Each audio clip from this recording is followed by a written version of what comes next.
What If It's Cool is proudly brought to you by Respo Clothing.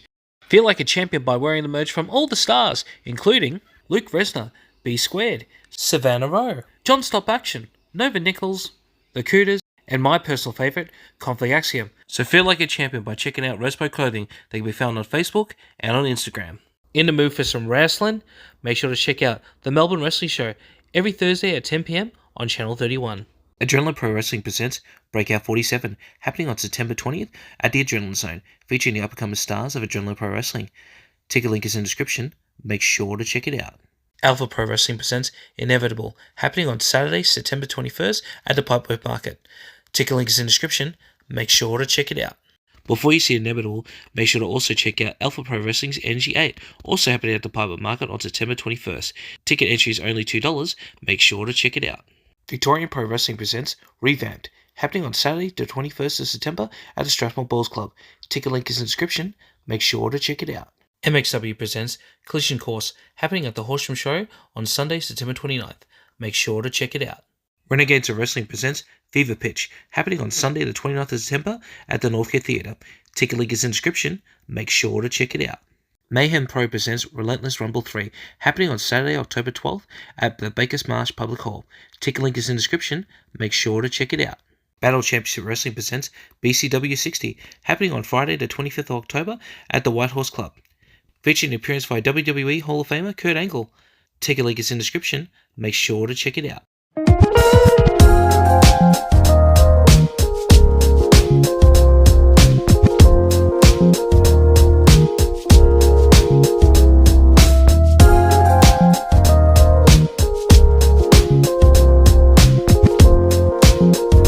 Hello and welcome to another episode of What If It's Cool, the show that talks... Oh my god, I always stopped on my intro.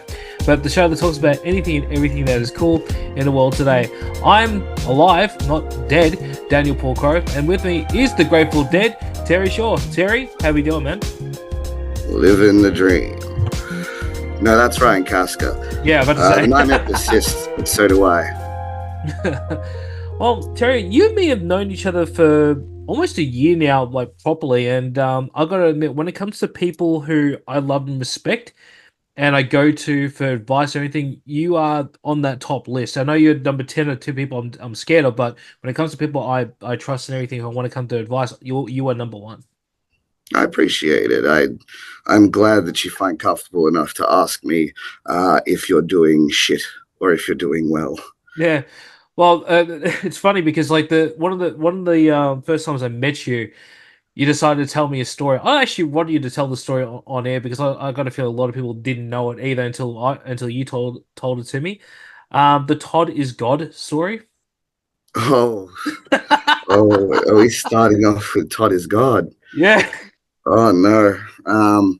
Do you want to get demonetized? Is that what this is? I think it's a funny story. I know it's not what people would expect on this one, but it's a little memory that I wanna just relive because we were in a room full of a lot of people, and yeah, it was funny. I want to preface that there are many different sources for this story. The one that I tend to lean to as the most entertaining is the New Jack one. You've put me on the spot here. Todd is God. Okay, so it's in reference to ECW's former owner, Todd Gordon, not Paul Heyman. And it's to do with lewd acts regarding Mr. Gordon, Bill Alfonso, Too Cold Scorpio, cameo appearances from, I believe, Sandman, Sabu, and old mate New Jack. Long story short, some things happen, and a female that happened to be involved in said lewd acts was being encouraged to yell "Todd is God" while said acts are happening, and New Jack was proclaiming that no, he isn't. But apparently on that night, Todd indeed became God.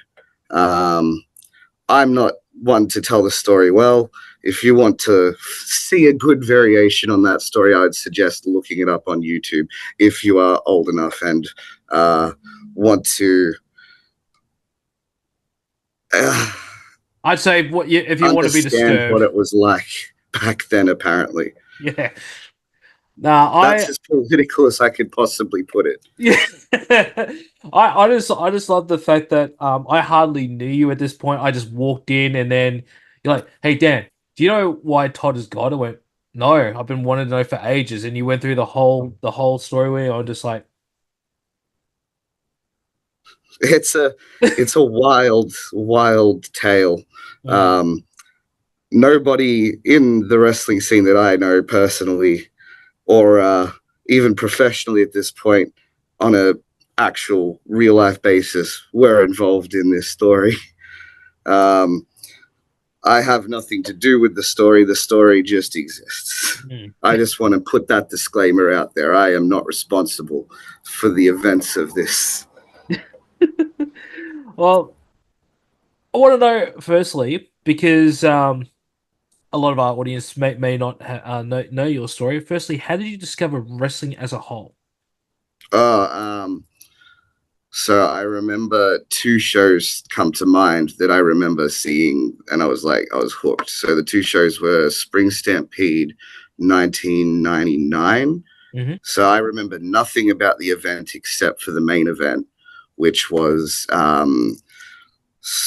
it was Ric Flair, Sting, Hulk Hogan as Hollywood, Yep. and DDP with Randy Savage as a special referee. So stacked. Like it's every major player you could think of at that point being in the one match for the world title. It was spoiler alert, 1999, so I feel like it's fair. DDP won his first world title in that match. So there was that, and I saw that on VHS tape. I got it shown to me Mm. because I didn't have pay TV at the time, which is where you had to watch wrestling pretty much, except we got like brief moments in like 99, 2000 where we were able to see it on Channel 10, like Yeah. WWF, and they had WCW on like Channel 9 at midnight. Yeah, that sucked because like it went from being 11 o'clock on a Saturday morning on Channel 9 to all of a sudden midnight and then random hours, at least with WWF. I think it was what 11 o'clock on a Friday night we had Shotgun, and then we if you were lucky we had Heat on a Sunday, but it was like 2 o'clock in the morning, I think, from memory. See, I don't even remember that. I remember they had Superstars hosted by Kevin Kelly Oh at like yeah, forgot about 7 that. p.m. on like a Saturday. Yeah. And I also the second show I remember seeing though was WrestleMania 14. They showed it in its entirety on Channel 10 once, and I was No, no, no, that surprised. no, no, that was the WrestleMania special. And here's the thing with that one, because everyone reckons that's they want that you everyone watched the whole thing. It's a Mandela effect. No, it wasn't, because it was the last match was highlights, so it was cut bits and pieces with music over it. I do remember the highlights at the end. Yeah, and then I think I'm trying to remember. There was one match that was missing. Oh yeah, it was the tag team turmoil match that wasn't in it. Oh yeah, the turmoil match. That was the one with the LOD. That's right. No, that wasn't actually in that showing, because I remember like years later I watched it fully on VHS. And I was like, I don't remember this. And then I went back to the video that I had of it that I recorded off the TV, and yeah, it wasn't on there. And the full match with Austin and Michaels wasn't on there. It was highlights. So it was, I think Oh, they that just makes lost it sense. down. My memory thought it was the whole show, but you're probably right. Um, that being said, I got two VHS tapes relatively after that, which were because Stone Cold said so, Yep. the first Steve Austin tape, and Best of WrestleMania 1 to 14. Wow, I would have loved to have had those. I didn't get It's to watch that. I've I didn't still get to got it watch to the this live one. day because I collect tapes. Mm. So yeah, that and their Best of Survivor Series, and mind you, the Best of Survivor Series one, it ends on a hilarious note because the last Survivor Series they had at the time of release was 97. Mm. So the entirety is like the history of Survivor Series ends on the screw job.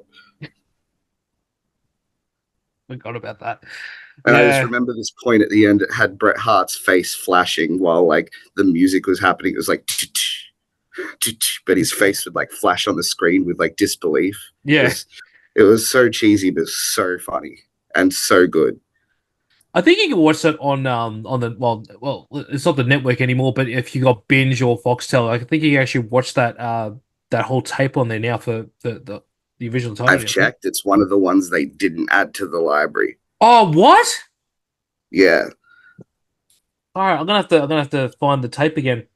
I know it's somewhere around home, but yeah, I I'll have to believe take a I look. found on YouTube someone that don't want to piss off Rupert Murdoch, but someone put up a VHS rip of it. I believe on YouTube. Oh, all right. I'm gonna try and track that down tonight. That's for sure. Well, how did you discover Australian wrestling? Because like, we're not that far off an age, but even I didn't know about it until like later on. I think it was in my early 20s when I discovered it. I actually found it when I was a lot younger. So I went when I was probably like 12, 13 years old to PCW. Hmm. They were running out of Tullamarine at the time. Yeah. So at the infamous community center where everybody ran out of, like MCW did shows there, PPW did shows there.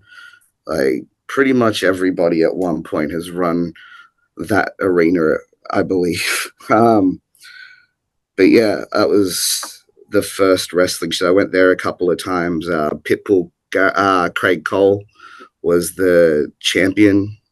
It was being governed by Mario Milano Yep. as the figurehead authority figure. You had Mr. Big teaming with another fellow little person, Joey Russell Jr., as the MWO. I'll let you be the judge on what that means.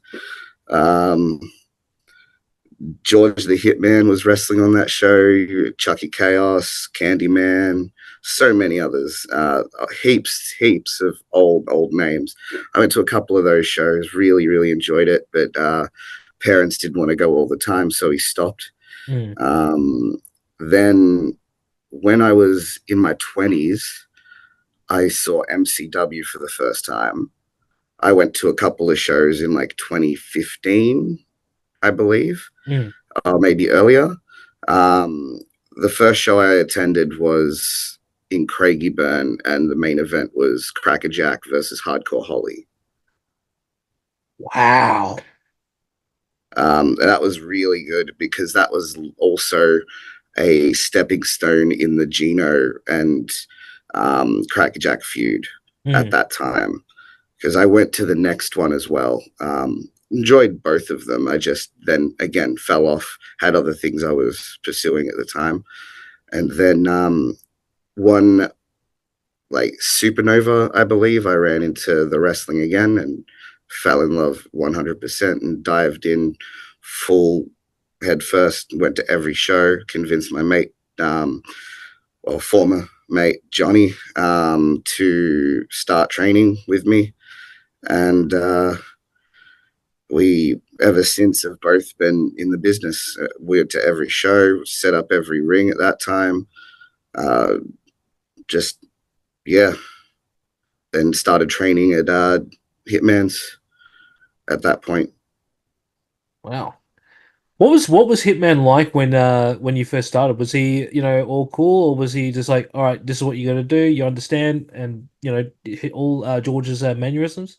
George is George. Like he's blunt, he's hilarious, he's not politically correct, and he's not everyone's cup of tea. But I respect him because he got me into the business. If it wasn't for meeting him at King of the Cage, I wouldn't have gotten into training, and if I wasn't in training, I wouldn't be here. Mm. We love George here on What of It's Cool. Dead set legend. I mean, the guy recently, did that little spot at Relentless, and I'm just like, he's still going. Like, if he could do that, like, I'm surely surely we can get a sequel to the world's greatest match between George Hitman Julio versus Bo Bowman, you know? Like, surely we can get that eventually, you know? I don't know. I honestly don't know. Like that seems like it's a moment in time that'll never be replicated. I hope we get it again because it's just Look, it I'm not was going to fun. say never. Someone may want to put that on, and the money might be right, and Mm, it really might go ahead. But I honestly love the idea of it being its own thing and its legacy just not tarnished from what mm, it was. yeah. Well, he has said repeatedly that he wants to fight Bo again. So like I would love to see it, but yeah, but you're right. Considering it's been what 10 years now, or a little bit Like longer. George is pretty much the way that I see it, Randy the Ram Robinson from the wrestler. Like, ain't nothing gonna stop him from getting in the ring when he wants to get in the ring. Yeah. Well, Not even age itself. yeah, exactly. Well, let's talk about you've obviously done your training. How long was it before you actually stepped into the ring for your first match, and who was it with? All right. So I unfortunately made a very poor decision and took a match way too early from when I was supposed to start because I thought I was ready, but I obviously wasn't. Mm, To protect those involved, we're not going to mention names of companies or names of shows, yep. but it was infamous. Um, People ragged on it. I still hear people rag on it to this day. Um, and I learned a very valuable lesson on that, though, because when I came back, we took our punishment, myself and Johnny and whoever else was on the trip that didn't uh, coward out and avoid their punishment, showed up, took it like adults, Mm. and kept coming and realized that it was a lesson to listen to when people tell us that we're not ready and to essentially make sure that we treat it with respect. Well, what happened exactly? Like, it was just, I'm with Jericho when I say this. I don't like the word botch, but was there a lot of botches, or it just It was a group of unready rookies that were essentially gaslit into the idea of, oh, we can go up and wrestle. And that, oh, we can wrestle. People are just not putting us on the shows because they don't want to remove spots for other people or whatever. It basically, we thought we were ready, but standards of pro wrestling are extremely high. Mm, Not only is it to do with safety, but it's also to do with making it something that people don't want to point at when they're making fun of it. yeah. And that's what we learned that day, is to treat it with a way more respect than we even, because I thought I respected the business before it. I respect it way more after. Mm. Well, like it's funny that you say that because like I think the first time we seriously had a chat about wrestling and not about what we were watching or anything, just wrestling as a whole. You were going. I can't remember exactly what we were talking about. It was some history thing. And it was at MXW. I remember we had this really interesting chat. I think I grew to respect the industry more because of your knowledge and because of of a lot of things you said to me that night. And like I'm just hearing this story now of obviously your first match didn't go so well and everything. I think it's a very cautious sell, but also you become an incredibly wise man because of it. Also, truthfully, the first couple of years didn't go so well. Let's be real. It takes a while before you find your footing and find your comfort zone and know what works and what doesn't, and how to do what you need to do and where to put things in between. And it's a process, but one day it clicks. And Mm. I have a lot of people to thank for the way that I see things in wrestling, and we'll get to that at a certain point, obviously. Yeah. Well, were you all because I know about Taekwon Terry, obviously you know who you are now, Grateful Dead Terry Shaw. Were you always Terry Shaw, or were I you? was always Terry Shaw. It's been Terry Shaw from the get go. Hmm. But how did you come up with firstly with the name? Terry is a tribute to who I believe is the greatest wrestler of all time, Terry Funk. Amen to that. Yeah. Um, and Shaw is just an easy to remember last name that doesn't take much, and you can find on pretty much any creator wrestler um, system in any game. Mm. So it's just convenient, my surname. Okay, fair enough. No, well, I should remember because I remember you did tell me about the your love of one of the greatest wrestlers of all time, Terry. Oh my God, I'm about to He call him. is the best. But Terry Funk. Um, God, we can go all day talking about the Funk Brothers. I reckon. Of course, Honestly. like there are so many things that you can discuss when it comes to Terry Funk. Mm. Um, like off the top of my head, there's always the things that stick out of the I Quit match with Flair. Yeah. The I don't know if many people watched it, but Saturday night's main event, he had a really good match with Hogan. Yep.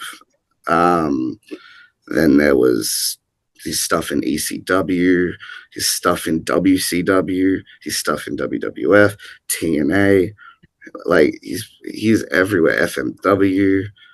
Like he's left his mark in pretty much every promotion. And the reason why he was the best is because he realized that he was not immortal and that wrestling needs to survive after him. Mm. So he spent a good portion of his career making other stars so that way the business could survive and flourish once he was not able to. Well, how did you discover Terry? Because, like, for me, I vaguely remember Terry growing up because of having old tastes of WCW, a little bit NWA, and because being Asian, I was lucky enough to get some stuff from New Japan and All Japan and some of the death matches too. Um, my first real like knowing who he was instead of just like that guy from the telly was the documentary Beyond the Mat. Oh yeah, Beyond the Mat was Yeah. definitely a proponent on putting him in our generation, like putting him in our eyes. Uh, that being said, though, I believe when I started watching wrestling, he was still going in WCW. Mm, So he was like in the hardcore division with Norman Smiley and all those guys. mm. Um, I got to see his ECW stuff when I got the Mick Foley Greatest Hits and Misses DVD because it has this awesome tag team match with Yep. Raven and Foley against Dreamer and Funk, and it's off the wall. It's so good. And not only that, but Chainsaw Charlie, WrestleMania 14. Yep. Um, he was in the 97 Rumble. Um, there's just so many things that he popped up in our generation as well. And but I believe I realized he was the greatest with the way Mick Foley talked about him because Mick was my favorite when I was growing up. Mm. I mean, can you tell? Like, yeah, he essentially the way Mick would talk about it in his book and on interviews was he is the greatest of all time. And not only that, but I also feel like if you want to really become a good wrestler, you need to go back and watch what existed before you found what you liked and look up the inspirations of your inspirations and Mm. see where they got it from. So, like, I went back and I love NWA from Mid Atlantic. Memphis's stuff was awesome. Like, I love the Von Erichs, world class. Like, I love 80s wrestling, and that's what I love to watch Mm. on my own time. Is I don't really watch modern wrestling for enjoyment anymore that much. I watch it to keep up and to see what's been going on, but I enjoy watching stuff from 90s back through to the 70s and 60s. Like I've got tapes from Festival Hall. Like Wow. I I love just the evolution that wrestling has taken and how everything is secular. Things that happened back then will re-happen, but in a new form. and it'll just elevate, and it's just amazing to see. Yeah. Well, it's sad that there's a lot of wrestlers who are not going to get the spotlight anymore. Like, but thanks to like shows like your Dark Side of the Ring I can't remember the show's called, but some I think it's called WWE Classics or something like that. We might get some elements of that. Like if I was to say like to somebody who's a newer fan, Stan Hansen, Bruiser Brody, Carlos Colon, or even Bruno Sammartino, they're gonna look at me like, huh, like that. Like It's I sad. agree with you to an extent. I think Dark Side of the Ring is a little sad. Mm, From like I like, don't get me wrong, I watch it and it's interesting. It's like when you watch true crime, it's interesting to hear that some things like so bad can happen in real life, and mm, it just so happens to be attached to the wrestling business. yeah.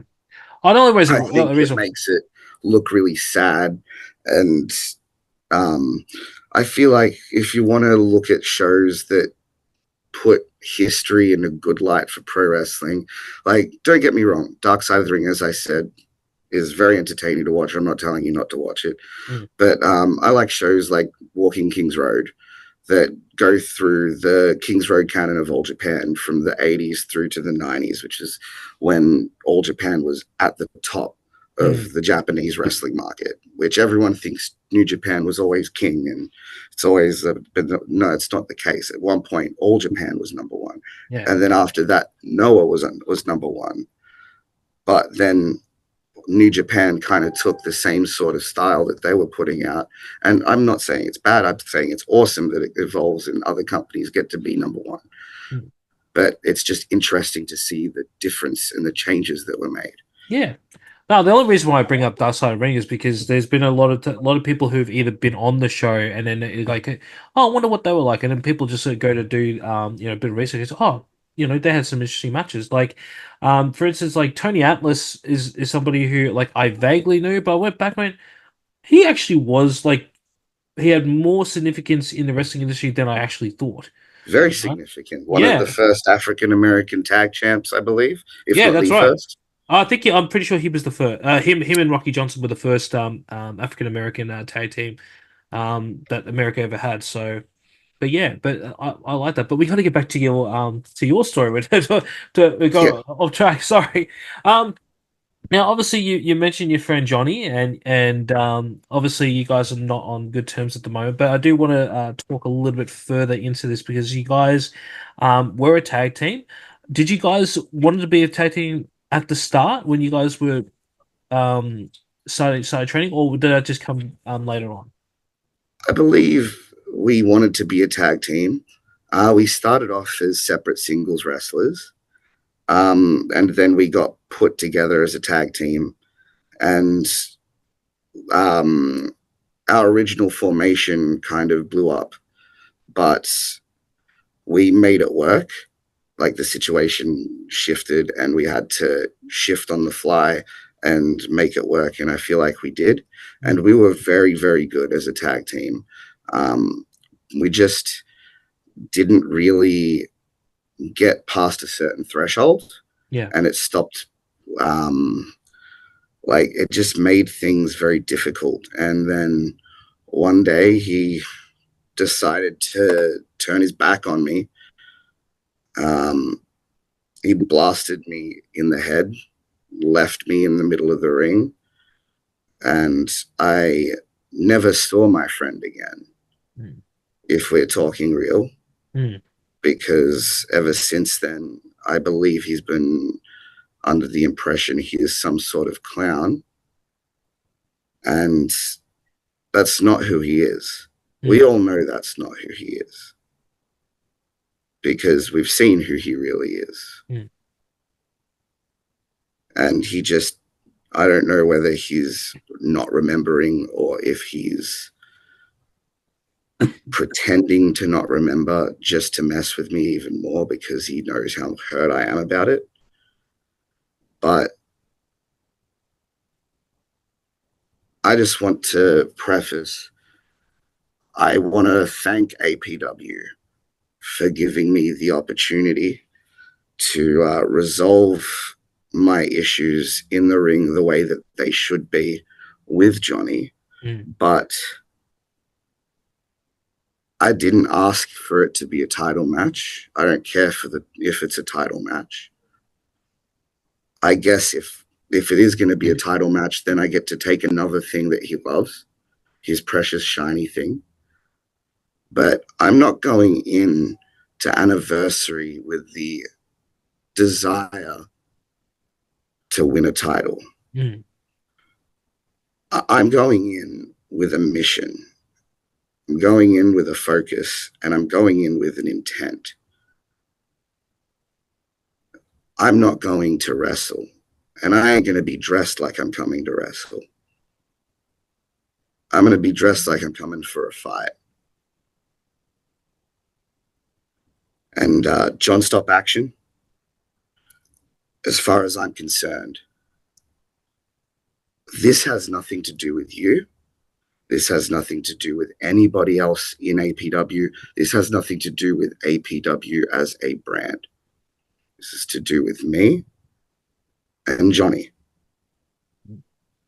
So if you get in my way, Mr. Stop Action, I'm going to make sure your action stops permanently.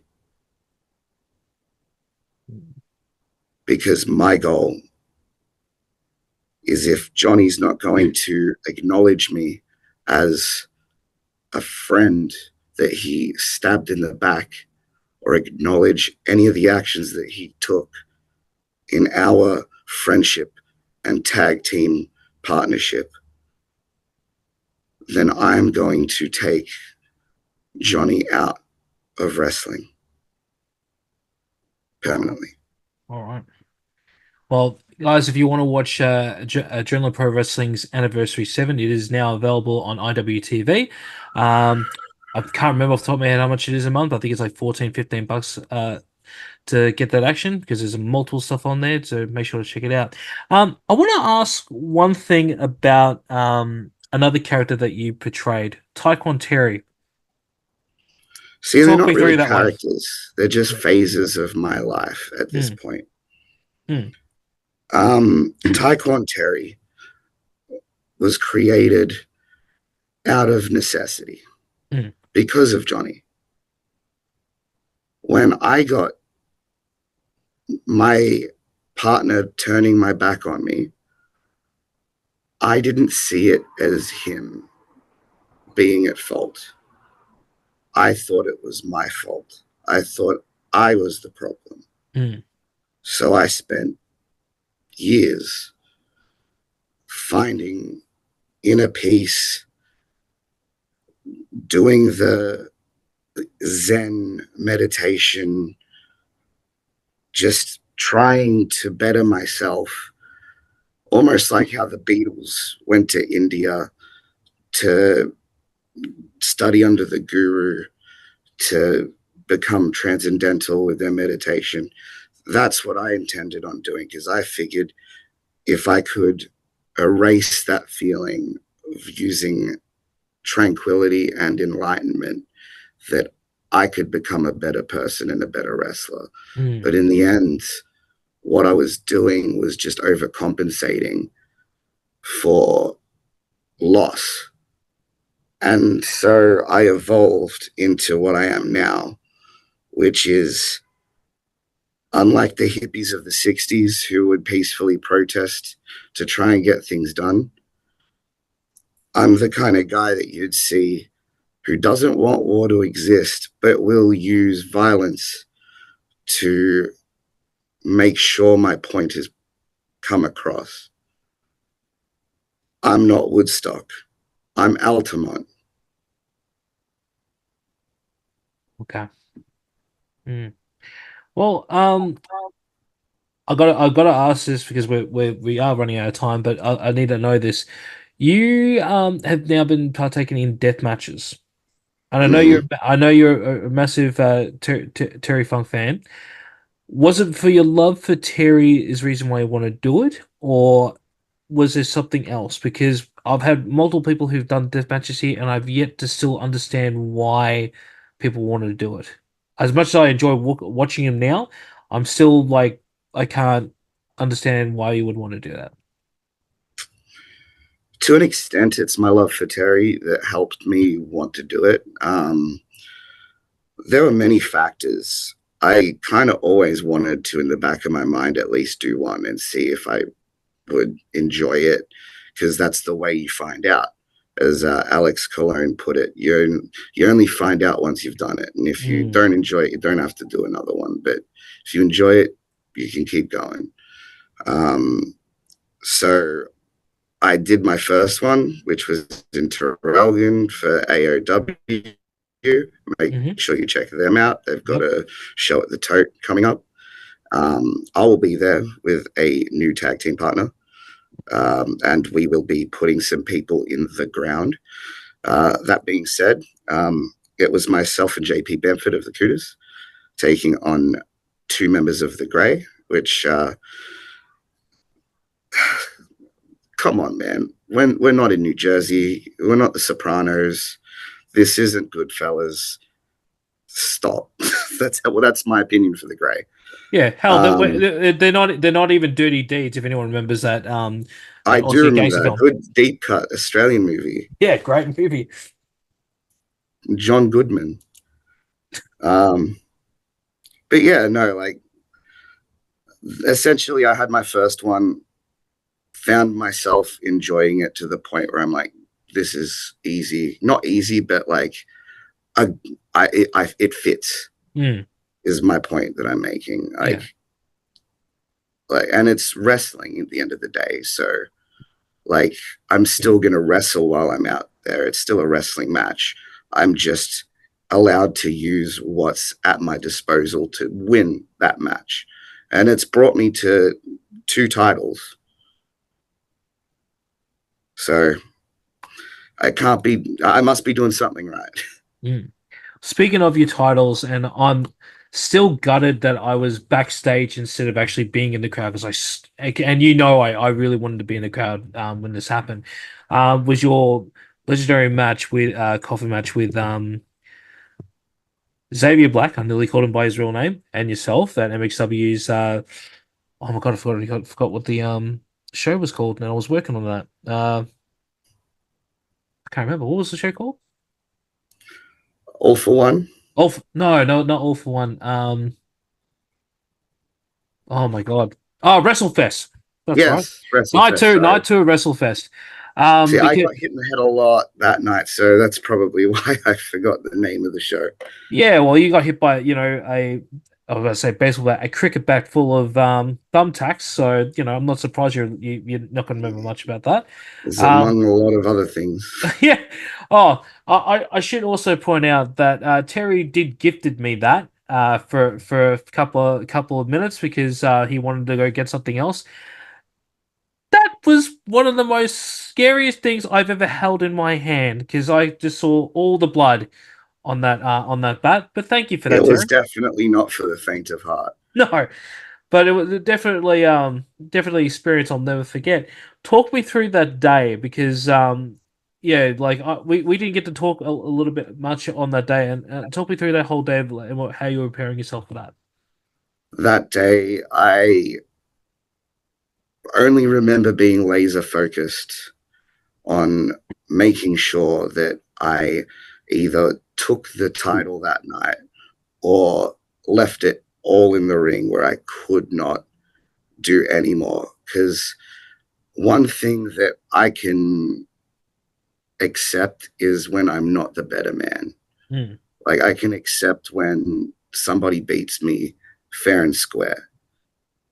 What I can't accept is when I lose, but it's because of outside forces at play. Like, I remember for the prelude, we did a bull rope match in Sunbury. Hmm.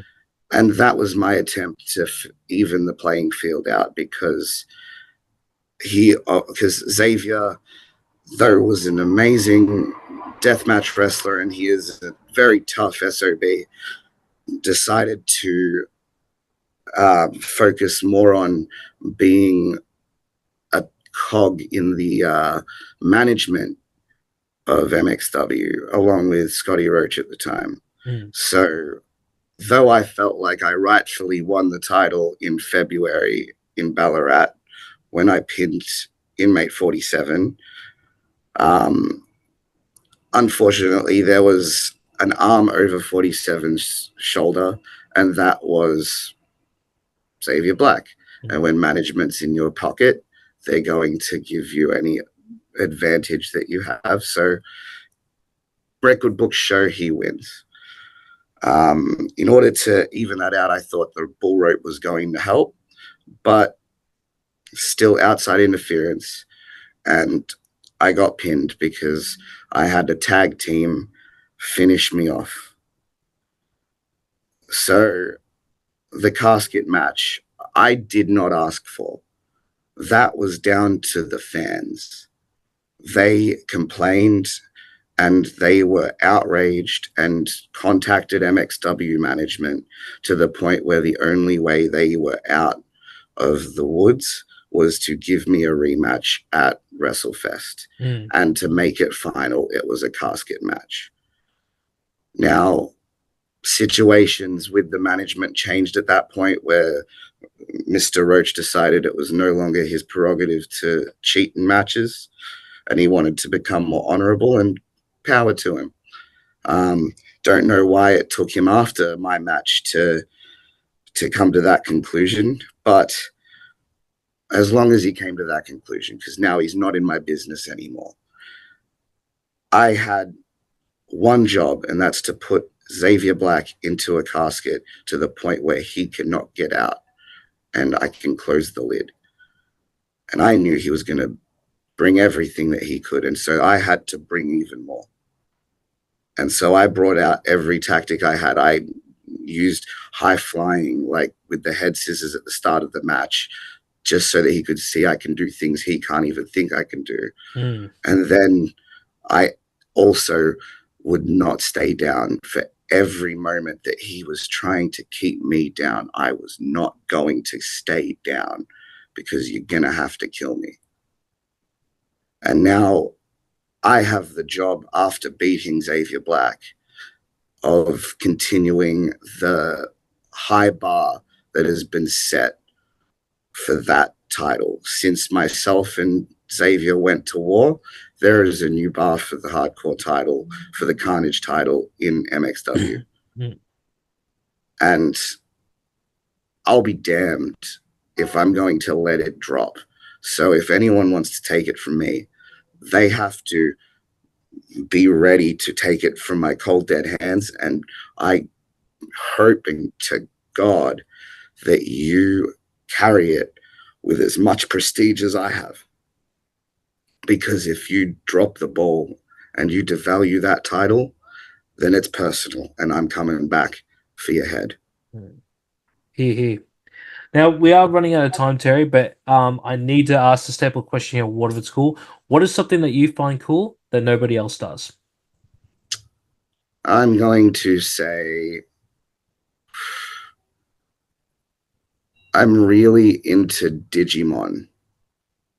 Wait, what? I am. I grew up, I believe, the unpopular opinion of Digimon over Pokemon. I've known you for almost a year, and you've never mentioned Digimon to me at all. Not only that, but I'm actually a shout out to Journeyman Abridged. I am a voice collaborator on that. So I do the voice of Neji Hyuga from Naruto in their Naruto Full Arc Abridged, as well as I will be playing Willis in the Digimon Abridged movie extravaganza that they do. And that's right, Mr. Warburton, it is Willis, not Wallace. Just want to make sure that you're aware of that little tidbit. But yeah, Journeyman Abridged on YouTube. Check them out. They are a bunch of really rad people that are passionate about voice acting and just reimagining source material that exists. And just really, really fun, easy binge. I'll definitely have to check him out. What is it about Digimon that you like? Was it because of the original toys, or did you love the cartoon or the manga? It's manga, not manga. I don't know why people say manga. It's not it's It's manga. probably going to sound really harsh, but it seemed less slavery, more friendship. Nah, yeah, nah, I agree. I agree with that. Like, you're not capturing every Digimon you see. You only have one, and that one is your friend. Mm. And you're meant to defend yourself with said friend, not so much try to cause fights. But whereas Pokemon, you're going around and catching everything you see. It's like, I feel like it was just a little more wholesome, I guess, in that sense. And not only that, but the Digimon talked too, so it was actually like having a friend that you could understand, as Yeah, opposed to a pet that you were just like collecting. yeah, no, But yeah, I get you. I that's get you. just my opinion. I'm not gonna poo-poo on anybody's love for Pokemon. It's a great franchise too. There's so Mm. many good franchises from that era, but Digimon was mine. Did you have the toys growing up as well? Oh yeah, I even had the Digivices. Oh, please tell me you still got them. I wish. I think my mother got rid of them. I hope Ah. they might still be around the old house. Mm. But the one I always wanted was Ken's from season 2, the black one. So like I keep look on eBay for that usually, and every time I see it, it breaks my heart because it's usually about like $100 or Yeah. $200 or $300. It is like I'll keep a lookout for you, buddy. Because if I find, I'll make sure I can get. I'll get it for you. Because oh bless your cotton I socks. still have version 2 of the original somewhere at home. Oh, so you've got the, which I find funny, the version 1s were the season 2, and then the version 2s were the season 1. So the little square ones. I had That's one the of the one. little square ones as well. Mm. Like, so I had a green one of the version 1, and then I had a silver version 2 as a kid, as well as I had I have the blue, green, clear and red. purple actual Digimon Oh one. wow. I'm just really weirded out the yellow Digimon. That's a didn't expect that. Huge, huge Digimon mark. Oh my god. I think when we do a retrospective of Pokemon and Digimon, I think you will be one of the cast members on that one. I reckon that'd be good. Oh, That'd be good to have you on that. if everyone wants it, I'll do it. Yeah.